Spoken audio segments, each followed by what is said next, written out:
Hello बच्चों, आज हम लोग नैतिक शिक्षा की क्लास में पार्ट 1 हम और हमारा शरीर के बारे में जानेंगे। तो चलिए देखें। स्वस्थ शरीर में ही स्वस्थ मस्तिष्क का वास होता है।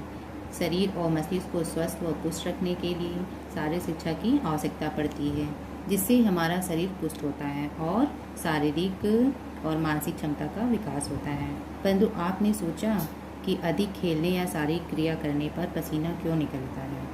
हम जो कुछ भी खाते हैं वह कहाँ जाता है? बच्चों, तो ऐसा हमारे शरीर की बनावट के कारण ऐसा होता है। हम जो कुछ खाते हैं पीते हैं उसका आवश्यक तत्व शरीर में शोषित हो जाता है। शेष अपशिष्ट पदार्थ शरीर के बाहर निकल जाता है। शरीर के अंदर होने वाली इन कार्य प्रणालियों को तंत्र कहते हैं। तो आज हम इन्हीं अंग तंत्रों के बारे में जानेंगे। हमारे शरीर में 8 अंग तंत्र कार्य करते हैं, जिनके द्वारा हमारे शरीर की समस्त क्रियाएं संपादित होती हैं। 8 अंग तंत्र कौन कौन से हैं? तो बच्चों देखिए, अस्थि तंत्र, पेशी तंत्र, पाचन तंत्र, रक्त परिसंचरण तंत्र, श्वसन तंत्र, उत्सर्जन तंत्र, तंत्रिका तंत्र और प्रजनन तंत्र। तो सबसे पहले हम जानेंगे कि अस्थि तंत्र क्या है और इसकी उपयोगिता शरीर में क्या है। हमारे शरीर में छोटी बड़ी कुल 206 हड्डियां होती हैं। इन हड्डियों के समूह को अस्थि तंत्र या कंकाल तंत्र कहते हैं।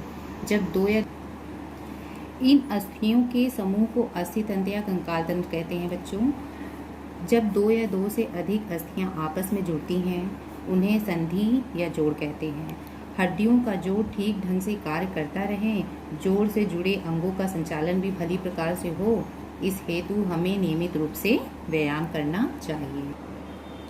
अस्थि तंत्र की उपयोगिता शरीर में क्या है बच्चे? देखिए कि अस्थियां हमारे शरीर को आधार प्रदान करती हैं, मांसपेशियों से मिलकर शरीर को गति प्रदान करती हैं, शरीर के कोमल अंगों की सुरक्षा करती हैं, हड्डियों के खोखले भाग में रक्त कोशिकाओं का निर्माण करती हैं।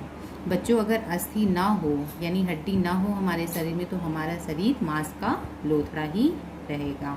इसलिए हड्डियों की हमारे शरीर में उपयोगिता बहुत है। अब देखते हैं पेशी तंत्र। पेशी तंत्र 2 प्रकार की होती है, ऐच्छिक पेशियाँ और अनैच्छिक पेशी। ऐच्छिक पेशियाँ क्या हैं? यह मानव की इच्छा अनुसार कार्य करती हैं, जैसे हाथ पैर की पेशियाँ। जैसे हम अपनी इच्छा अनुसार हाथ को रोक सकते हैं, घुमा सकते हैं। परंतु अनैच्छिक पेशियों में क्या होता है? जो स्वतः कार्य करती हैं, जैसे हृदय, आंत, फेफड़ा आदि। मांसपेशियां मिलकर पेशी तंत्र का निर्माण करती हैं। हड्डियां कठोर होती हैं, जबकि मांसपेशियां मुलायम होती हैं। मांसपेशियां हड्डियों से जुड़कर कार्य करती हैं। पाचन तंत्र अब देखेंगे। हम जो खाना खाते हैं उसको दांतों के द्वारा छोटे छोटे टुकड़ों में महीन कर देते हैं। मुंह में भोजन पचाते समय लार भोजन को लुगदी के रूप में परिवर्तित करके पाचन करने में मदद करते हैं।